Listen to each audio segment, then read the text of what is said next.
मतलब आप एक्चुअली खुद निकालते हैं, टू बी वेरी ऑनेस्ट। ऐसे तो हाँ, कहानियां, फॉर एग्जाम्पल मैं एक कथा जब कहती हूँ तो राजा परीक्षित के ऊपर है श्रीमद् भागवत में। तो डू यू वांट कि मैं आपको पूरी बताऊं?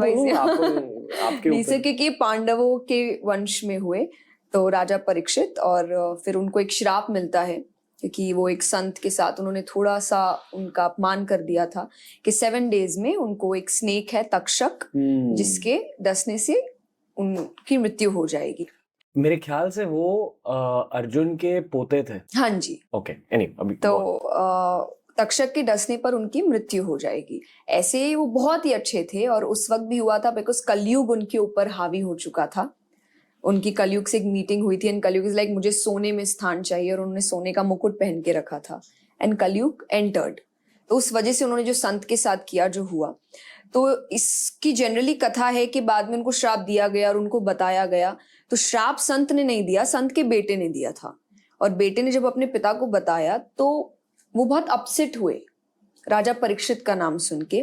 तो ही वॉज एन एंग्री, उनको गुस्सा नहीं आया कि इस इंसान ने मेरे साथ गलत किया तो इसके साथ ऐसा ही होना चाहिए। उन्होंने बोला कि ये तो ऐसा है नहीं, तो कुछ तो गलत ही हुआ होगा कि इसने ऐसा काम किया। तो कुछ टाइम पहले ही मुझे एक लेसन इस चीज से मिली है कि अपनी जिंदगी इतने अच्छे से जियो, कि उन्होंने शायद इतने अच्छे कर्म किए थे, इतने अच्छे से अपनी लाइफ जी थी कि अगर कभी आपसे गलती हो भी जाए तो लोग आपको नहीं, आपके समय को गलत ठहराए कि उसका समय अच्छा नहीं चल रहा, आदमी तो अच्छा है। ओके। तो आई थिंक मुझे उस वक्त ये लेसन मिला था, और ये लेसन कोई वहां नहीं है, पर ये लेसन आप खुद सीखते हैं जब आप बार बार चीजों को बोलते हैं या पढ़ते हैं, और अचानक से एक दिन आपको लगता है कि ये शायद ये भी सिखा रहा है मेरी लाइफ के लिए मुझे। ओके, आपने कभी अपनी लाइफ में कुछ गलत चीज करी है? अरे बहुत। क्या? बहुत। मैं पिछली बार भी मैंने ये कहा कि आपके सामने मुझे बहुत शुद्ध महसूस होता है। आज भी वही फीलिंग महसूस हो रही है कि आप बहुत ज्यादा प्योर हो।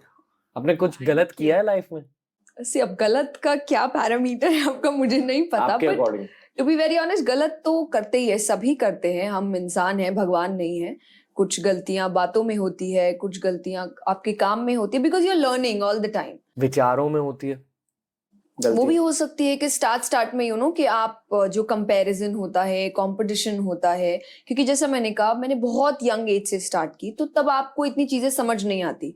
आप बोलते तो हैं, बट आप उस चीज को पूरी तरीके से अपने ऊपर नहीं ले चुके होते हैं। सो आई थिंक ये भी एक लेसन अब मेरी लाइफ का है कि मैंने काफी चीजें बोलनी बंद कर दी है जो मैं स्टार्ट में बोलती थी, बट अब एक रूल है कि जब तक वो चीज मैं अपनी लाइफ में लागू नहीं कर सकती तो मैं नहीं बोलूंगी उसको।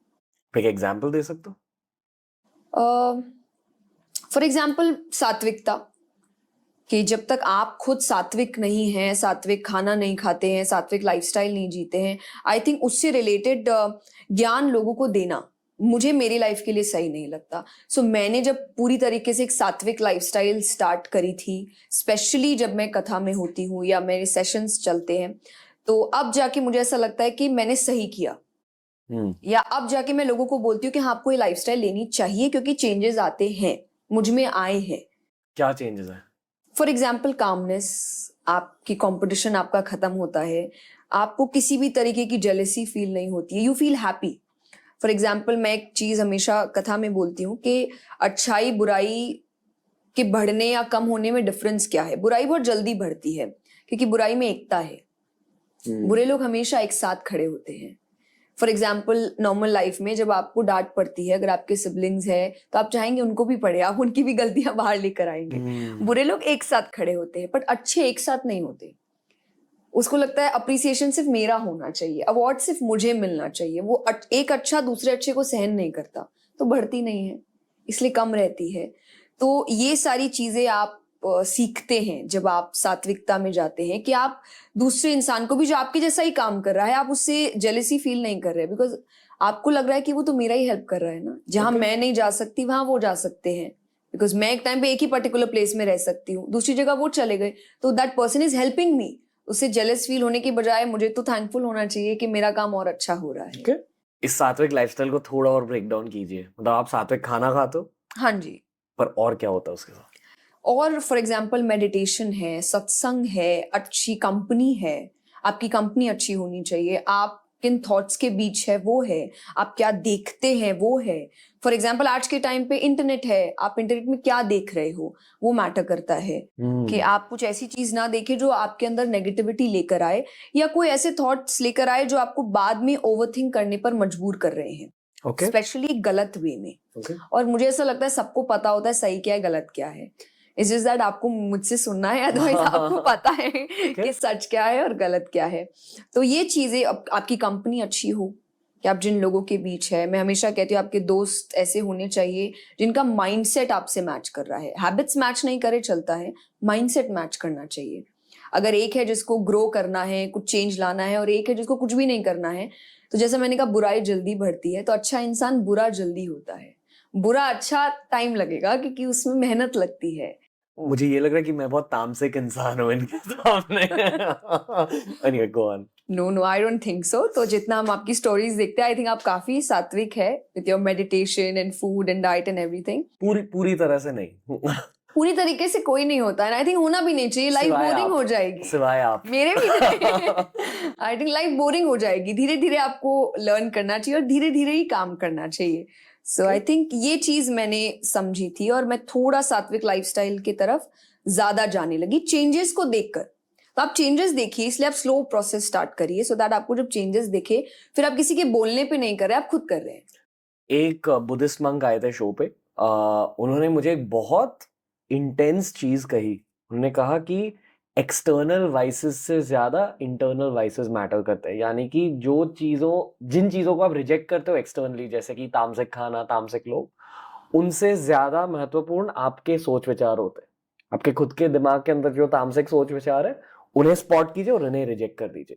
जैसे कि एंगर, जैसे कि जेलसी, जैसे कि ग्रीड। उस पर्सपेक्टिव से मैं आपसे पूछना चाहूंगा कि आपके दिमाग के अंदर अब इतने सालों बाद कौन से तामसिक ट्रेड्स है जिस पर आप काम कर रहे हो। फॉर एग्जाम्पल मेरे लिए, मैं अभी डिटैचमेंट सीख रहा हूँ।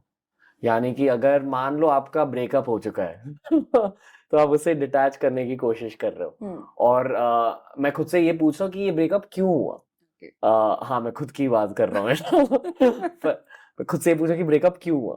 अब मुझे पता चल रहा है कि मुझे लाइफ में डिटैचमेंट सीखनी है। वो शायद एक सात्विक ट्रेट है। डिटैचमेंट को आप कैसे समझाओगे? सी डिटैचमेंट इज, मुझे ऐसा लगता है सब कुछ छोड़ना नहीं, बट सबके बीच रहकर उनको हावी नहीं होने देना। फॉर एग्जाम्पल मैं एक चीज हमेशा कहती हूँ कि आपने जो कहा तामसिक ट्रेट्स है, तो एंगर अभी भी मुझ में है।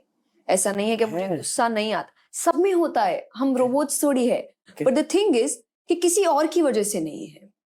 फॉर एग्जाम्पल अगर मैं अभी आप यहाँ बैठी हूँ और आप कोशिश करेंगे मुझे गुस्सा दिलाने का, तो वो कंट्रोल मेरे अंदर है कि नहीं आएगा।